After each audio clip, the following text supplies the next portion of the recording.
Hi there everybody, this is David, and welcome to New RPG News. We have a bunch of stuff to talk about today, from Final Fantasy, to Atelier, to Expedition 33, to Lunar, to all sorts of different stuff. But our top story is me! Yeah, that's the top story, because I finally hit 100,000 subscribers, and I just kind of want to celebrate that with y'all. I'm actually playing the very first video that I ever put up on my channel right above me. It was a Let's Play of Dragon Quest V for the PlayStation 2. That's what I started off doing, just Let's Playing and stuff. I would watch H.C. Bailey all the time, and I was like, you know what, if he can do this, I can do this too, even though I didn't have anything. I didn't have a microphone, didn't have a desk, didn't have a PC, didn't have nothing. I didn't even know how to edit. I didn't know how to do anything at all. I had no idea how to do anything. I'm still sort of kind of computer illiterate myself, and I definitely was back then, but you know, if anybody, or if I can do it, anybody can do it. Believe me, it's been a long journey, about 10 or so years of doing this, but it's definitely been worth it to, you know, share this whole experience with y'all. It's just been amazing, and I do want to thank you all from the bottom of my heart for that, for those subs, for those likes, for those comments, for the sharing, for just everything that you've helped with throughout the years. So thank you so much for that. Next up, do y'all remember that press box that I got from Gung Ho with all those Lunar goodies and everything? I made a short about it and everything. I kind of opened it up in front of y'all. Well, the response to that was so great that Gung Ho has decided to make that press box available to everybody, including our European fans, through Clear River Games. I will include links to purchase this down below. It's called the Athena's Treasure Box Lunar Collector's Box. It's $70 with an expected delivery date of September through October, and pre-orders are available right now. And there's actually some additional things here that I didn't even get in my press box, which is really freaking cool. I don't know why this thing isn't looping. So yeah, it comes with this huge mouse pad. It's enormous. I have it hanging on my wall. It comes with these two lenticular prints. It comes with this acrylic diorama with Lunar 1 on one side, Lunar 2 on the other side. It comes with this keychain right there. I don't know why it's not. Okay, there it is. This keychain is something that I didn't get in mine, so that's an extra one right there. It comes with like these little Brahmine trading cards, a t-shirt that will be an extra large. I took my t-shirt and I cut it into a tank top because, you know, duh. And then it comes with this cloth poster, which I also have hanging on my wall, and then these enamel pins, which also were not in my collector's box. So you're actually getting some more stuff than I ever got in mine, so it's really freaking cool. If you are a fan of Lunar, like I am, this is definitely something that you do want to pick up.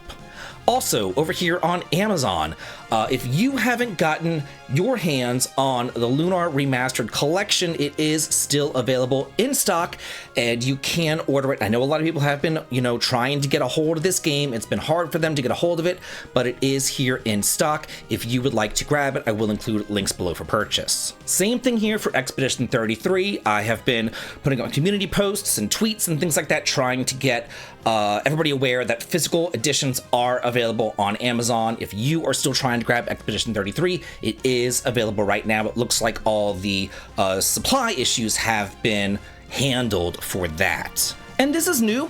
The pre-order for Atelier Res Luriana, The Red Alchemist, and The White Guardian is now live over on Amazon for $60. We have not been able to pre-order this yet. We've heard about this game. We know that this game is coming out on September the 26th of this year.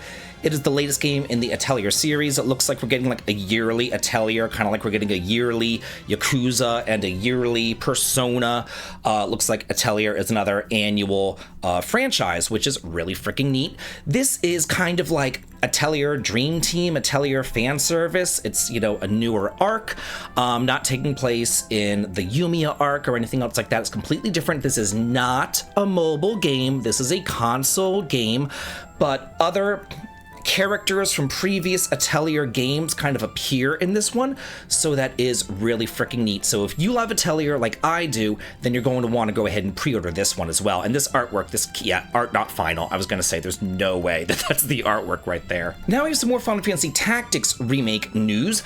And they're only posting this over on like the Japanese official Twitter account for Final Fantasy Tactics. They're not posting this on the English sites. I don't know why.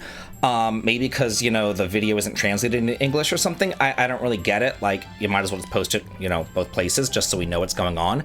But basically, it's saying that there's a new viewpoint. During combat, you can switch the tactical view screen, which can be used as like an overhead viewpoint, and you can use it whenever you're selecting the units to deploy, as well as during battle, so you can use it to keep track of the positions of the allied and enemy units, as well as the state of the stage, so positioning and targeting. You know, you have that side view, and you also have an overhead view, making things a little bit easier.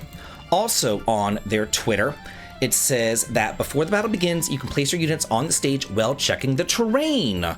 This was not in the original version, and it's like, duh, freaking finally. So this is so nice. Then when you're selecting your units, you can change their equipment or switch jobs to the status screen, so make effective use of this to adapt to your enemies. So you can actually look at the screen and you can say like, oh, this is, you know, this screen features a waterfall. Maybe I should equip the walk on water ability. Or, oh, this screen is like that only one that has the volcano, so I should have that lava ability, you know? Or, oh, this stage has that huge freaking wall. Maybe I should have ignore height or teleport or something. So like, you know, a lot of the times whenever I was playing it the first time, I'd be like, you know, I'm just gonna select my units, and then I'd get in there and I'd be like, wow, I'm really not optimized for this particular stage. It would have been so nice to have that. So this is a really welcome addition right here to this remake. Now, I made a whole video about this the other day, and basically, if you want to go in depth on this, then please do check out that video. But the director of Final Fantasy Tactics, The Ivalice Chronicles, is saying that this game's success could lead to new tactics games and improve viability of tactical games as a business. So he's basically said, lastly, while we cannot make any promises about the future, if this title is successful, it will not only demonstrate that there is interest from gamers, but also the viability of tactical games as a business. Such success will surely pave the way for the release of new tactical titles that follow the Ivalice Chronicles. We sincerely hope that that happens.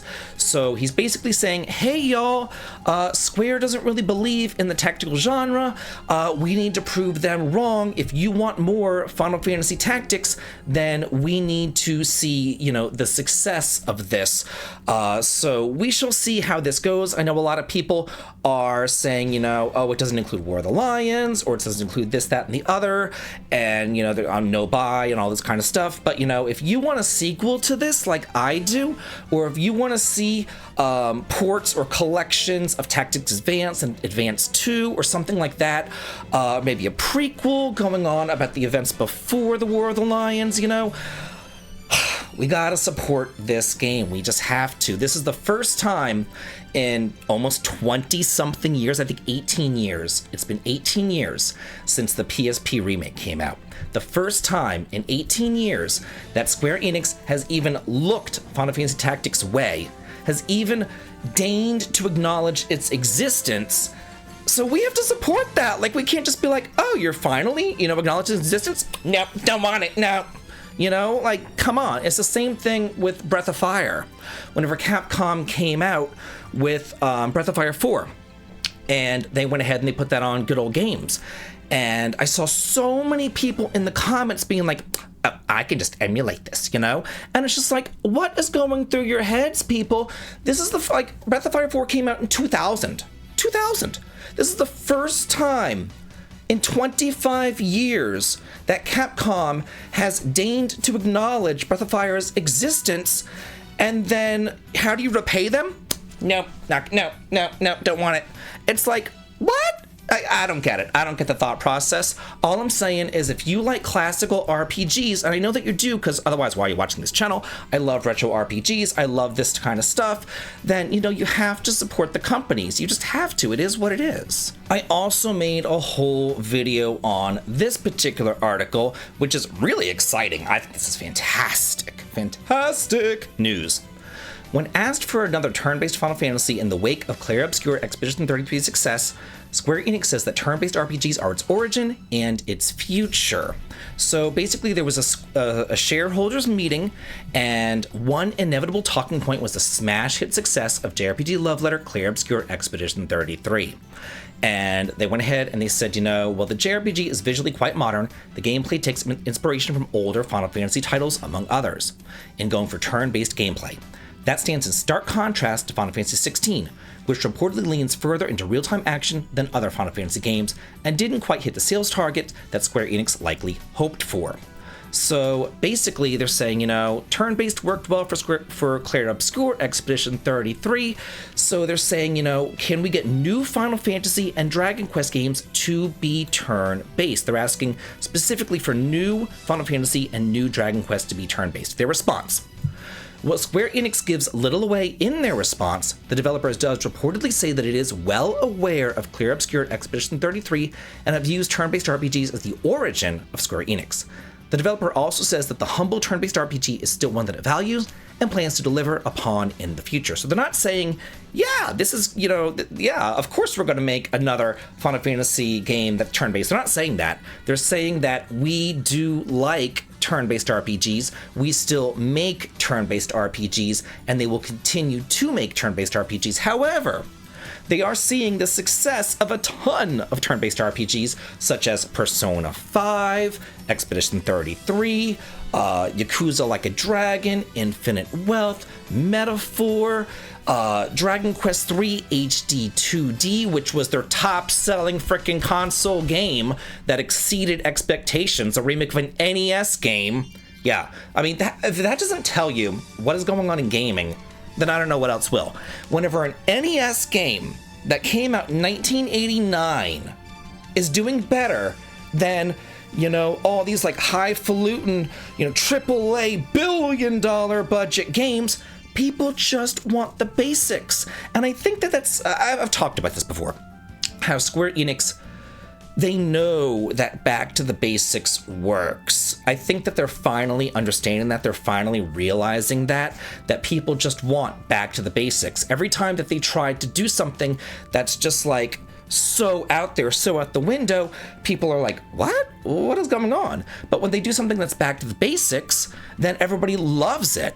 Like the Dragon Quest Monsters, the Dark Prince, people love that. The Dragon Quest III HD 2D, the Star Ocean 2 remake, Visions of Mana, Trials of Mana, people loved those games. The Saga Frontier, the Romancing Saga 2 remake, people absolutely adored them, and those are all back to the basics things. People love those. So I think that Square is kind of gonna come back on down to earth and hopefully give us, what we want. Because all we want are the basics. We don't need all this flash in the pan. We just want the basics. Speaking of turn-based games doing really frickin' well, Sega made an oopsie. They mistakenly revealed their sales numbers for Like a Dragon, Infinite Wealth, Persona 3 Reload, and Shin Megami Tensei 5, as well as more, with Persona 5 Royal sales topping 7.25 million copies sold. So it says this is kind of funny. The sales numbers, which appear on page 25 of their presentation, are hidden behind a gray block. However, all you have to do is highlight the page and it reveals the presence of the text, which can then be copied and pasted. So I thought this was kind of funny. So Infinite Wealth sold 1.6, whereas The Man Who Erased His Name, the action version, sold less than 1 million. Persona 3 Reload, about 2 million. Sonic's doing great for them. 2.5 billion for Superstars, 4.5 billion for Sonic Frontiers. Total War Warhammer is 2.3 million. Shin Megami Tensei 5, which includes Vengeance, 2.1 million copies. Yakuza Like a Dragon, 2.8 million copies, almost 3 million copies of that sold. Persona 5 Royal, 7.25 million copies. That is obviously their outlier right here. I mean, it's doing better than Sonic, for God's sakes. That's crazy town right there. So yeah, Sega is doing well, Persona's doing well, and turn-based RPGs, as you can see, are also doing extraordinarily well. They are holding their own with the likes of Sonic, of all things. We have new DLC for Chained Echoes. It's called Ashes of Elrond, and it is launching on August the 7th. It's a new land, new monsters, new music, and more. So yeah, it says more than 40 new monsters and bosses and 15 new musical tracks, gorgeous pixel art, and finally a fishing minigame.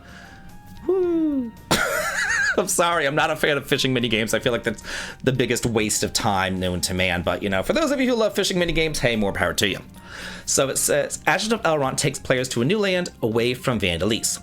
It is set right before the final fight of Chained Echoes, so you can prepare yourself for meeting your beloved heroes once again. The clan of the Crimson Wings has to answer a call for help for the land of Elrond, a land where nothing is as it seems.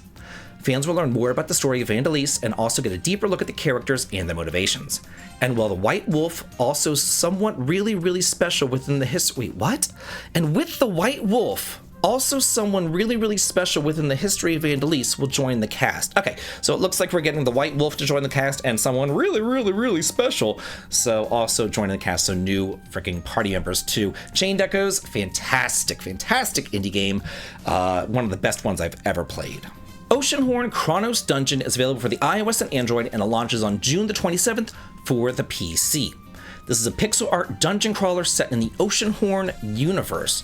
Looks absolutely beautiful, if I do say so myself. So it says right here, if you do buy it on the telephone systems, it's a free download with in-app purchases. If you buy it on the PC via Steam, it is $9. So they're doing two different, I guess, monetary ways of playing the game, I suppose. It says it's a new chapter in the Oceanhorn universe set 200 years after Oceanhorn 2, Knights of the Lost Realm. Find out if our heroes can defeat Kronos and change the course of history. Oceanhorn Chronos Dungeon is a dungeon crawler featuring 4 players couch cooperative play, inspired by the 16-bit arcade classics. Fight side by side with your friends or control all 4 heroes by yourself. Will you make it to the bottom of Chronos Dungeon? If this is your first game of the genre, though, don't worry. It's easy to pick up even for newcomers and will keep you and your companions entertained for hours. Randomized modifiers make each level unique and each run unexpected. Heroes start every game with different stats, depending on the zodiac sign that they're bound to, and each of the 4 adventurers, the Knight, the Huntress, the Grandmaster, and the Mage, all feel and play differently. If less than 4 local players are available, the idle adventurers can be selected on the fly by any player. So yeah, it's almost like a gauntlet sort of game, I guess. It's kind of cool. Fretless launches on July the 17th. It's a turn-based pixel art RPG. It's coming out to the PC via Steam right there. We do not have a price tag though. Play as Rob, a friendly musician trying to restore harmony in an off-tuned world where wacky villains are corrupting music. Rick Riffson, boss of the evil Super Metal Records company, is using the Battle of the Bands to contest to extend his hold on every last note, chord, and song by trapping the best musicians with deceptive soul-binding contracts. Embark on a journey with Rob and his zany, lock-rolling friend to end the SMR's plans. Stay alert during your journey. Riffson's devilish goons, monster instrument hybrids, and legendary musical animals will try to get in your way. Explore the musical land to add 6 riffs to your deck and wield your mighty guitar to unleash powerful crescendo attacks in epic musical battles. Something tells me that this is like rhythm-based, and I have no rhythm. So this is not something that I would ever be good at or anything that I would want to play, but if you like it, then hey, more power to you. Every single time that I bring up these games, everybody always corrects my pronunciation, but I always forget how to pronounce things because like I forget what I even had for breakfast this morning, so how to remember how to pronounce something is just beyond me. But I think I would always pronounce it Toho, but people were telling me it's Toho, so I think it's Toho, so I'm gonna go with Toho. Toho Artificial Dream and Arcadia coming to the PS5, PS4, and Switch on July the 3rd. It's a dungeon RPG currently available for the PC. It'll cost $15. It first launched on the PC back in 2023. It says, explore Gensokyo from an outsider's perspective in this old-school Toho dungeon role-playing video game. Sumiriko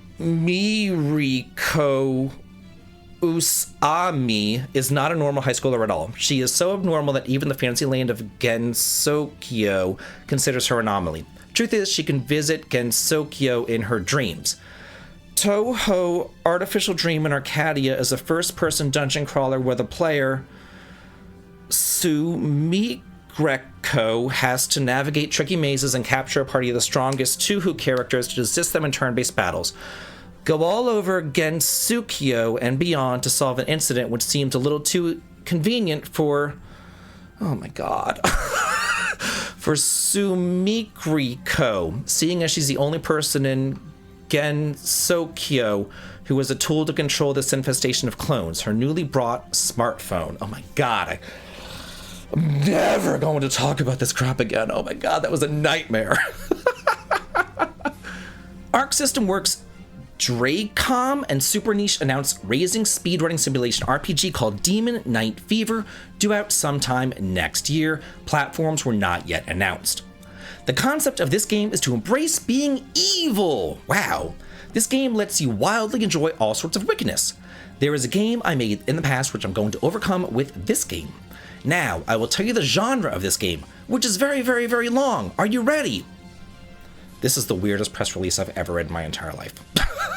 Enemies, allies, kill, kill, kill. The more you die, the stronger you become. Racing simulation speedrunning RPG. Got it? I know you feel it's nonsense, and I feel the same way whenever I'm saying it myself, but that's how outrageous this game is, so we hope that you look forward to it. I haven't brought any game footage today, but development is already in its final stage, and we're actively in crunch time. We're about to release an incomparable and extraordinary game. Please get ready to check it out. Wow, okay, so that's something else right there. Witch Spring R free DLC The Followers Fall has been announced. It is due out in August as a free update. That's always nice. The content will include post-ending stories of the main characters, tales of new warlords, and a new storyline centered on a mysterious follower, as well as full voice acting in both Japanese and Korean. It's available now for the PS5, Switch, and PC via Steam, and is coming to the Xbox One at a later date. To celebrate the downloadable content's announcements, a 35% discount will be offered on the base game and all previously released downloadable content, with promotion dates varying by platform, and I am so sorry for all the Discord bops and beeps that keep on coming. I swear to God, I have Discord closed. I even went to Control-Alt-Delete, and it said Discord /6, and I hit delete to close the Discord, and it's still bebopping and booping, and I don't know why. And I also don't know how to mute it. I really have no idea, because I'm in this Capcom Creators Discord thing, and I swear to God, they do everyone blasts 4 to 5 times a day. It is driving me insane, and it's constantly bebopping and booping me, and I don't know how to mute it, and it's driving me nuts. If anybody could tell me how to mute a freaking server on Discord, I would greatly, greatly appreciate it. Bear with me, this is going to be as bad as Two Who, good lord. Monster Hunter Wilds Title Update 2 launches on June the 30th. Huntable Lagiacrus and Seriagos, layered weapons, and more. So it's going to add those two as huntable monsters, as well as the layered weapons and other new features. A third free trial update is planned for release in late September. So the Agile Aerialist has been upgraded from Monster Hunter Wilds to hone hunters' reflexes in a fast-moving and hard-hitting dance of blows. After completing their initial main missions, both Lagiacrus and Serigos will also appear as 8-star tempered monsters. The Title 2 update launches on June the 30th for hunters HR 41 and above. Starting on July 30th, Arch-tempered Uth Duna will also arrive as a limited time event quest and a free challenge quest that will reward the new armor sets Uth Duna. Why? Is this like some sort of like Greek alphabet? And Felne? Uth Duna? Why? To hunters able to weather the storm? I don't know. This is like painful. Y'all ain't seen nothing yet. Kunitsu Gami, Path of the Goddess, Meizo Talisman, Yasichi Waves update launches in July. It changes the music to new 8-bit versions. Oh god. The critically acclaimed Kunitsu Gami, Path of the Goddess brings its elegant swordplay and strategic action to Nintendo Switch 2. Available now with new features like mouse controls and a different play mode for TV, tabletop, or handheld, players can take the battle anywhere on the go. The otherworldly adventure, free extra content, is also available now for all platforms and invites players into a mysterious new realm beyond the Torii Gates. Survive endless waves of seethe, adapt strategy with randomized upgrades, and aim for a high score on an ever-changing battlefield. It's now available for the PS5, Xbox, Switch 2, PS4, PC, right now. So yeah, so it says right here, this is this talisman remixes select tracks of the game's music into an 8-bit flair and a free update to thank all players for supporting the game. 2 Heart Remake DLC extra stories Sirio and Masashi announced, due out on July the 3rd. To further enhance our enjoyment of 2 Heart, we're excited to announce the release of additional downloadable content on July the 3rd. This downloadable content adds brand new story featuring characters Sirio and Masashi Sato, both of whom appear in 2 Heart. The additional stories will not include audio from the original cast, so it looks like we are getting new voice actors here. So Sirio is the official name of the HMX-13 type. I guess she's a robot or something. A prototype of the latest home-use robot, developed by the Kurusugawa Electronics. She's a sister model of Multi and attends a different school than the protagonist Sayoji? Girls Academy, commonly referred to as Terajo? Equipped with satellite service functionality, she has the ability to become a professional in various occupations. Okay, whatever, girl. This guy, Masashi, he's a protagonist and Akiri's childhood friend, and the 3 of them plus Shiho hang out almost all the time. He belongs to the soccer team and also gets along with everybody as a fountain of good vibes. Combine that with solid grades, and you get someone the entire class seems to like. Masashi has 1 older sister and keeps pet hamsters as a hobby. Who cares? Okay, what these visual novels, I swear to God, like, I keep pet hamsters as a hobby. Woo! You want a pat on the back for that? So we can't get Tales of Rebirth. We can't get Tales of Destiny R. We can't get Tales of Destiny 2. But we can get whatever this is. If Chick Flick was a game, this would be it. Like, what? It's an interactive adventure game. This looks very adventurous. Yeah, let's go painting and, I don't know, have kissy time over, I don't know what the hell they're doing. It's called Dear Me, I Was for Switch 2, coming out this summer. It's an interactive adventure that lets you enjoy a story woven with beautiful visuals, fusing the vibrant watercolor style of Taisuke Kanasaki with rotoscoping technology? I have no idea what that is. The lifelike characters are sure to deeply move your heart. In the story, you will relive the life of a certain woman. Experience joy, sorrow, and growth through her ordinary and humble life. Witness a story that she weaves in a life interconnected with others. Okay, so yeah, if you like this game, have fun. Yeah. So the last one was If Chick Flicks Are a Game, and this one is If All My Children Was a Game. Yeah, this is actually based on some sort of like Taiwanese soap opera or something, but it's a visual novel. Like, I don't know, these are so freaking weird.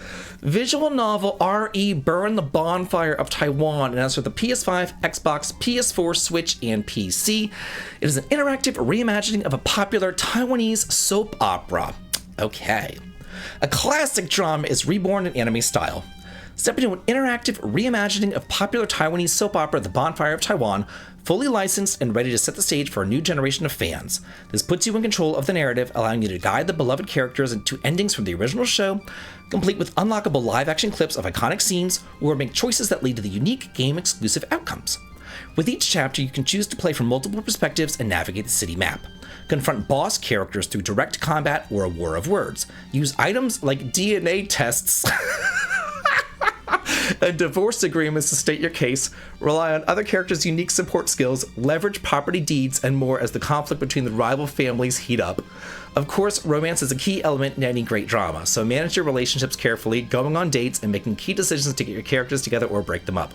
The choice is yours, and you're clear with chapters available to try again at any time. There's loads of possibilities waiting to be explored. Okay, and that right there leads us to the end of the visual novel Hell that I have been in for like the last 10 minutes. Oh my god, I'm so happy that I'm done with it. Oh, good lord. Okay, so so that's it. So I did want to say thank you again so much for all of your support throughout these 10 years. It has been a fantastic journey. this upcoming week, I do have some really fun stuff planned for y'all. I have a collaboration coming up with some good friends of mine that we're going to be talking about some games that we're looking forward to. I'm going to take you a journey through my childhood, what it was like growing up and the games that I was playing. And I'm actually also considering going live and live reacting to the very first video I ever uploaded on the channel. But the problem is I haven't gone live in so long, like I've forgotten how. Like I know that there's like a little button that says go live, but like I know that I also have to link it to my Streamlabs, and I'm confused, and I've forgotten how to do it. Like this is why like I can't remember how to pronounce Tuhu, and I can't remember how to go live. So it's like, and it's like if I could just like practice it and I'd figure it out, that'd be one thing. But I feel like I would end up practicing it and then going live accidentally, and I'd be like, oh hey, I, and like that's so embarrassing. So I don't want to do that. So I'm kind of freaking out about it, but we shall see. Anyway, thanks so much for sticking out with me, and have a good day, everybody.